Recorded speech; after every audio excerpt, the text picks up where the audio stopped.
साधारणतः आम ओडिया घरे समस्ते खेचुड़ी को बहुत पसंद करती।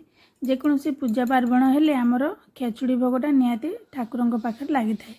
तो आपण मैंने अरुआ चाउल खेचुड़ी खाई। आज आसतु बनैबा उषुना चाउल खेचुड़ी जोटा कि बहुत बढ़िया टेस्ट होता है।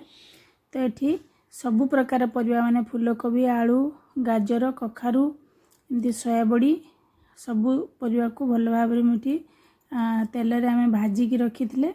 भल भाव माई शाशु आ मु मिसिकी आमे करूछु। एटी सबुतक परिबा को भल भाव आमे भाजी देइछु तेल रे। टी अधिक तेल रे एटी किछि कोरा नडिया आ किछि कटा नडिया अछि। एटी किछि गोटा मसला माने सुखा लंका, तेजपत्र, जीरा, फुटण आ गोटा गरम मसला। एबे चलंतु प्रस्तुत करनबा। एठी आमे गैस रे गोटे बड़ हंडाटी बसई देइछु। आपण चाहिले जो डेक्ची रे मध्ये करि परिबे। तेल दे देइछु सोरिष तेल।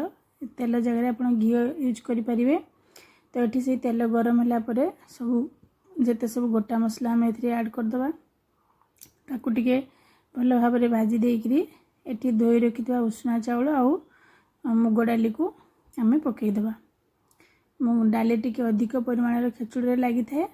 तो सबुतक डाली आउ चाउल को भल भाव में सी मसला सहित टिके भाजवा। जिते परिमाण में आप घी पकेबे तार टेस्ट बहुत भल लगी था।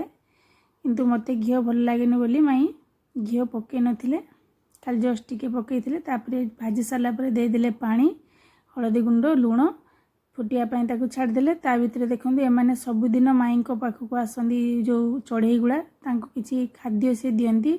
एमती कि चूड़ा भजा, मिक्सचर एमती सब ताकू देले से अनेक खुशी रे खाइकी पळान। देखंतु केते सारा चढ़ई। एठी आसंतु हमर खिचुड़ी फुटी आसलानी। तो ये स्टेज रे आमे भाजी रखिथिबा परिबा सबुतक पकई देबा। पकई साला परे आउ कटा टमाटो सेथिरे ऐड कर देबा। तब ताकू भल भाव रे गोळेई देबा। गोळेई सारिकी पुणी ताकू भल भाव रे फुटिया पई छाडी देबा। Era पकई Delhi सोयाबड़ी।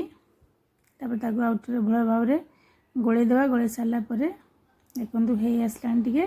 ए स्टेज रे दे देबा कटा नडिया। कोरा नडिया को टिके पछरे ऐड करबा। सबुतक परिबा चाउल डाली सब भल भाव फुटिया छाड़देवा। ये देखो फुटी आसलानी माने 90% हो आसलानी।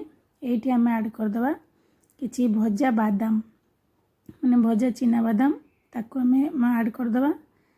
ये पूरा सुंदर भाव में हो आसलानी। ये शेष आम देदेबा कि कोरा नडिया आ 2 चामच गुआ घी जार फ्लेवर टी बहुत बढ़िया आसता है। तो तेल जगह प्रथम आप गुआ घी करें नले लास्ट टी गुआ घी देदेवे। उषुना चाउल खिचुड़ी आमर रेडी हो गला। तो आपण मैंने जदि एमती के उषुना चाउल खिचुड़ी माने खिचुड़ी करेंगे निश्चित भाव में कमेंट जनइबे। आमर भिडियोटी केमती लगिला माने आमर उषुना चाउल खिचुड़ी केमती लगिला ता मध्य कमेंट जनइबे। पुणी थे आ गोटे वीडियो सहित आपण मान सहित देखा। तो चलते एवं आम खिचुड़ी की एंजॉय करवा। वीडियोटी भल लगी गोटे छोट लाइक टे करदे।